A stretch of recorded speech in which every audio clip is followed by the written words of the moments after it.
National OBC committee যেভাবে ৩৩টা অংশকে OBC থেকে, যারা বিশেষ করে মাইনরিটি, তাদেরকে যেভাবে নাম বাদ দেওয়ার চেষ্টা করেছে, তাতে বোঝা যায় যে আসলে ন্যাশনাল কমিশন নিজেও পক্ষপাত দোষে দুষ্ট। এটা ঠিক যে আমাদের রাজ্যে ইদানিংকালে যেভাবে চলা হচ্ছে, রাজ্যের সরকার যেভাবে চলছে, সেটা প্রচুর ফুলে ভরা, আইনসম্মতভাবে চলা উচিত। কিন্তু সেই ক্ষেত্রে অ্যালার্ট করা অথবা তার মতো ব্যবস্থা না করে একতরফা মনোভাবে চলাটা, এটাও খুব কাজের কথা না। বরং ওবিসি তালিকাভুক্ত যারা হতে পারে, সেক্ষেত্রে রাজ্য সরকার যে বেআইনি কাজগুলো করেছেন সেগুলোকে দেখিয়ে দিয়ে আইনসম্মতভাবে ওবিসি তালিকা করবার কথা।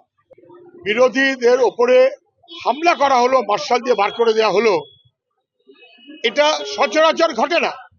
এর আগে ঘটেছে দেবলীনা হেমব্রম, গৌরাঙ্গ চ্যাটার্জি, তাদের বিধানসভা থেকে মেরে হাসপাতালে পাঠানো হয়েছে। আব্দুল মান্নানকে মেরে বিধানসভা থেকে হাসপাতালে পাঠানো হয়েছে। ফলে কখনো ঘটেনি তা বলতে পারবেন না। বিজেপি এখন বিরোধী হয়েছে, তখন বিজেপি তৃণমূলের সঙ্গেই ছিল একই সাথে। ফলে তৃণমূল বিজেপি যখন একসাথে ছিল, তখন থেকে আজকের তৃণমূল যে কাজ করছে, এই কাজই বিজেপি করে যাচ্ছে। বিজেপির সাহচর্য নিয়েই তৃণমূল চলেছে।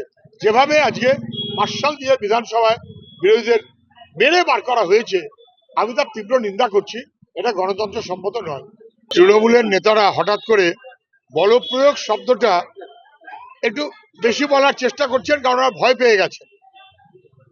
তৃণমূল বিজেপি দুজনেই বলপ্রয়োগের মনোভাবে চলে, এবং যখন তৃণমূল আর বিজেপি একসাথে বিধানসভায় তৃণমূলের পক্ষে ছিল মমতা শুভেন্দু, তখন বিরোধীদের উপরে একাধিকবার বলপ্রয়োগ করেছে। দেবলীনা হেমব্রম, গৌরাঙ্গ চ্যাটার্জিদের মেরেছে বিধানসভার মধ্যে। বিরোধী দলনেতা আব্দুল মান্নান, আমরা সবাই তখন ছিলাম, বিধানসভার মধ্যে মেরে হাসপাতালে পাঠিয়েছে।